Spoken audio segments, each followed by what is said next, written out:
Shalom saudara-saudara yang Tuhan kasihi, dimanapun saudara berada, kasih karunia Tuhan selalu beserta dengan saudara. Dan tetaplah kuat di dalam Tuhan, karena hanya Tuhan sumber kekuatan kita. Saudara sekalian yang Tuhan kasihi, mari buka Alkitabmu dan kita akan memperhatikan Injil Matius pasal 5 ayat 6 yang berbunyi demikian.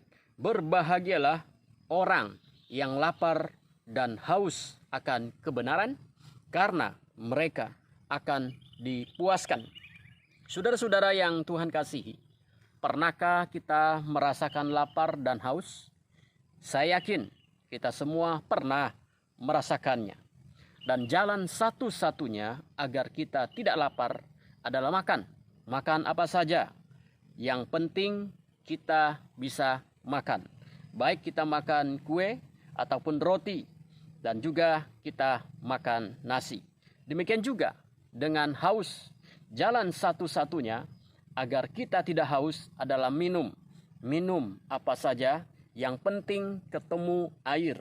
Baik itu kopi, teh, dan yang paling nikmat adalah air dingin.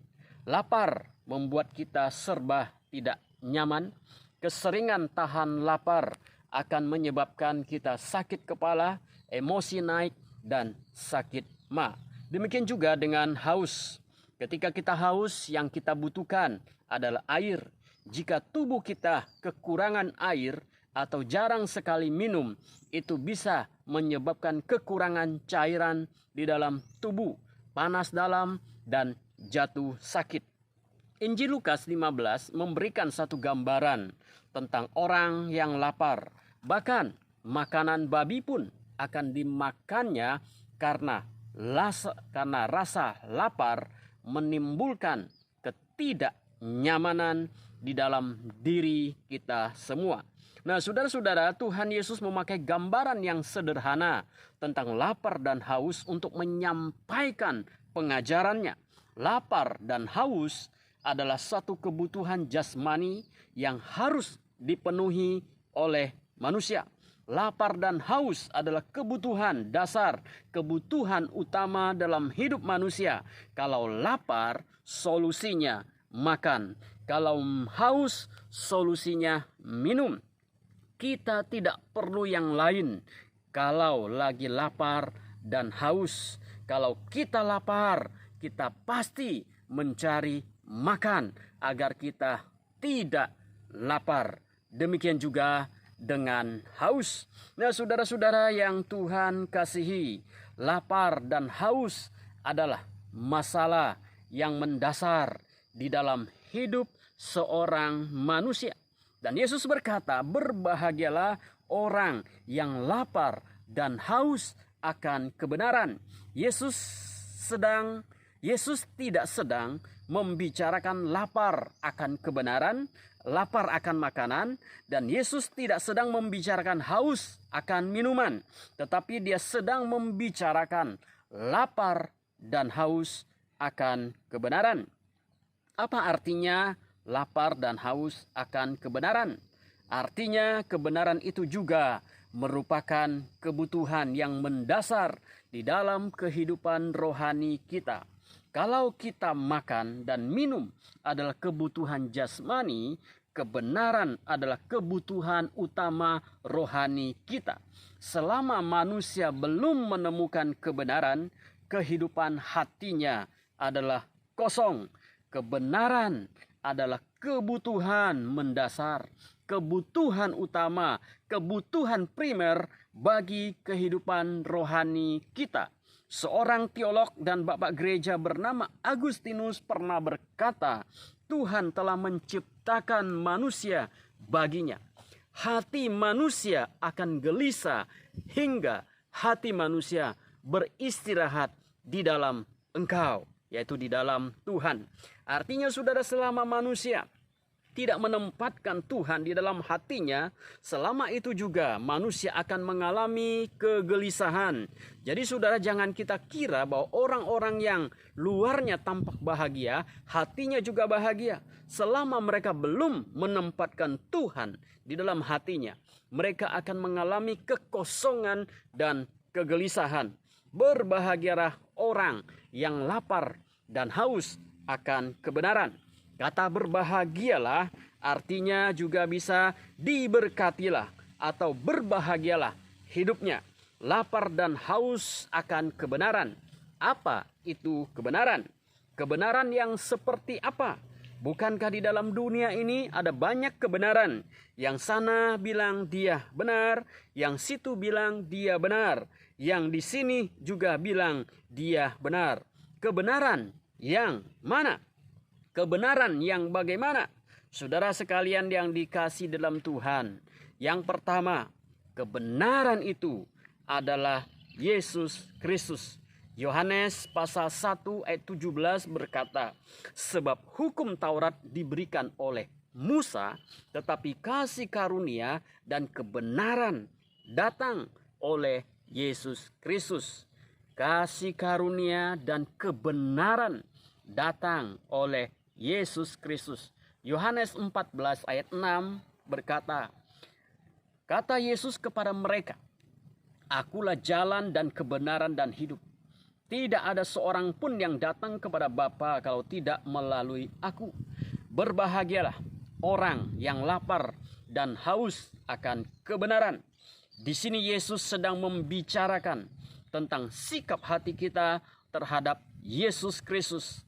Sebagai orang yang sudah menyatakan iman percaya kita kepada Yesus Kristus, yang telah mengaku bahwa Yesus adalah Tuhan dan Juru Selamat kita, mestinya saudara kita ada perasaan lapar dan haus pada Yesus Kristus yang diwujud nyatakan dengan kehidupan yang bergantung padanya. Sebagaimana kita membutuhkan makanan dan minuman, begitulah seharusnya perasaan hati kita terhadap Tuhan. Ada perasaan yang sangat bergantung, ada perasaan yang sangat dalam terhadapnya dan bergantung padanya. Inilah sikap yang harus kita miliki sebagai orang yang mengaku percaya kepada Dia.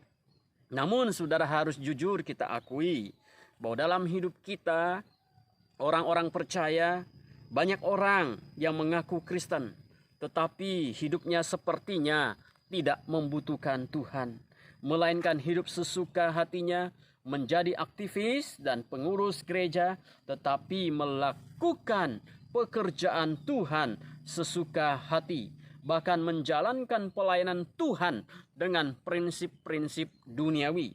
Kristen artinya pengikut Kristus, tetapi harus diakui bahwa banyak orang Kristen yang hidupnya tidak mengikuti Kristus. Itulah sebabnya saudara, saya lebih suka memakai istilah orang percaya daripada orang Kristen.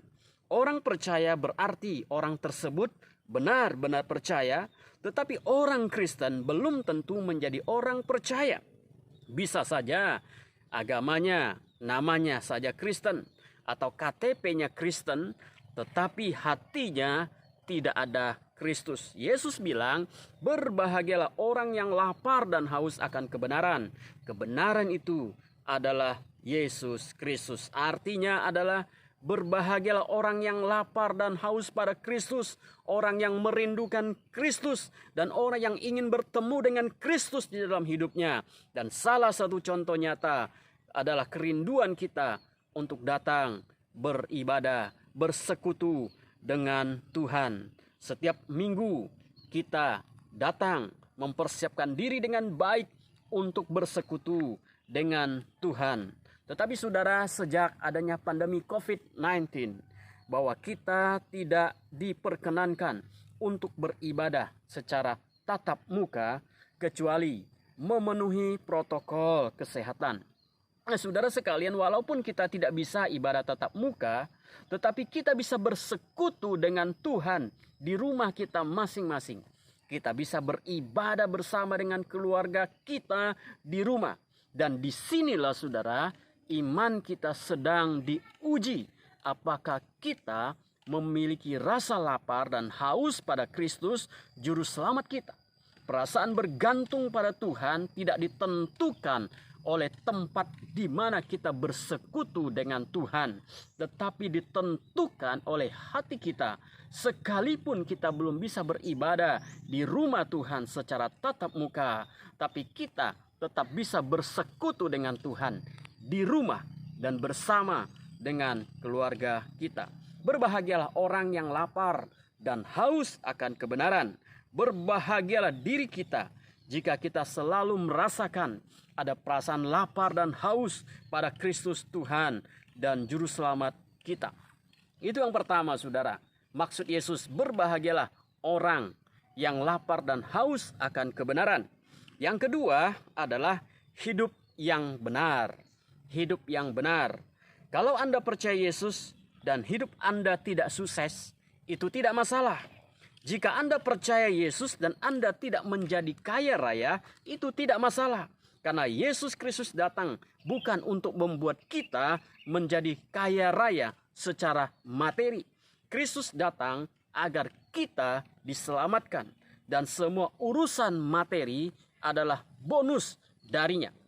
Tetapi kalau kita sudah percaya Yesus dan kita tidak mengalami perubahan, itulah masalah besar dari hidup kita. Karena Yesus datang bukan untuk membuat saudara sukses, tetapi membuatmu menjadi berubah, menjadi manusia baru. Lalu sukses adalah bonus dari Tuhan. 2 Korintus 5 ayat 17 berkata, jadi siapa yang ada di dalam Kristus, ia adalah ciptaan baru. Yang lama sudah berlalu, yang baru sesungguhnya sudah datang. Saudara dan saya adalah ciptaan baru di dalam Kristus. Yang lama sudah berlalu, yang baru sudah datang. Artinya jelas sekali, saudara, bahwa Kristus datang untuk menyelamatkan kita, memberikan kita hidup yang baru, dan mengubah manusia lama kita menjadi manusia baru. Ada satu perubahan yang nyata di dalam Kristus. Kita diciptakan menjadi manusia baru. Dan sebagai manusia baru, kita hidup di dalam kebenarannya, melakukan kebenarannya, dan memancarkan kebenarannya melalui hidup kita.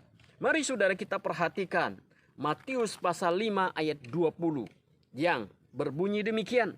Maka aku berkata kepadamu, jika hidup keagamaanmu tidak lebih benar daripada hidup orang Farisi, sesungguhnya kamu tidak akan masuk ke dalam kerajaan surga. Hidup lebih benar daripada orang Farisi. Ini levelnya sangat tinggi, saudara.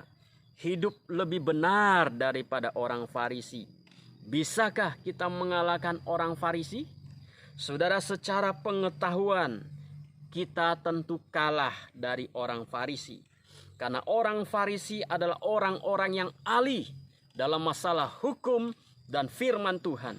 Tetapi kesalahan mereka adalah mereka terlalu munafik. Tentu saudara, tidak semua orang Farisi munafik. Mereka yang munafik ini tahu kebenaran, tapi tidak hidup di dalam kebenaran. Mereka tahu yang benar, tapi mereka tidak berbuat yang benar. Mereka berteriak orang lain berdosa, tetapi mereka sebenarnya jauh lebih berdosa. Karena dosa bersarang di dalam hati mereka. Itulah sebabnya mereka lebih mudah melihat kesalahan orang lain. Karena apa? Karena dosa bersarang di dalam hati mereka. Sehingga mereka lihat pada orang lain adalah dosa orang lain. Yesus berkata bahwa kita harus hidup yang benar. Kita bisa hidup benar karena Kristus telah membenarkan kita. Kristus telah menerima kita. Dan sekarang kita sebagai umatnya berjuang untuk melakukan yang benar, berkata yang benar, melayani Tuhan dengan benar, hidup yang benar. Jangan kita mengklaim kita punya surga jika kita tidak mau hidup sesuai dengan nilai-nilai kerajaan surga. Jangan kita mengaku bahwa diri kita anak Tuhan jika kelakuan kita tidak mencerminkan sifat-sifat Tuhan yang mulia. Berbahagialah orang yang lapar dan haus akan kebenaran, yaitu orang yang hidup benar, berbuat dan berkata yang benar, karena mereka akan dipuaskan. kalimat terakhir akan dipuaskan. Artinya apa saudara? Jelas sekali, jikalau hati kita ada Tuhan, hati kita menjadikan Tuhan sebagai juru selamat kita, dan kemudian kita hidup dengan benar, maka hidup kita akan puas dan bahagia. Itu lebih daripada cukup. Saudara-saudara yang dikasihi Tuhan, mari kita menjadi orang Kristen, menjadi orang percaya yang selalu merindukan Tuhan, yang selalu bergantung kepada Tuhan, yang melakukan yang benar di dalam hidup kita, supaya kita menjadi saksi Tuhan dimanapun kita berada.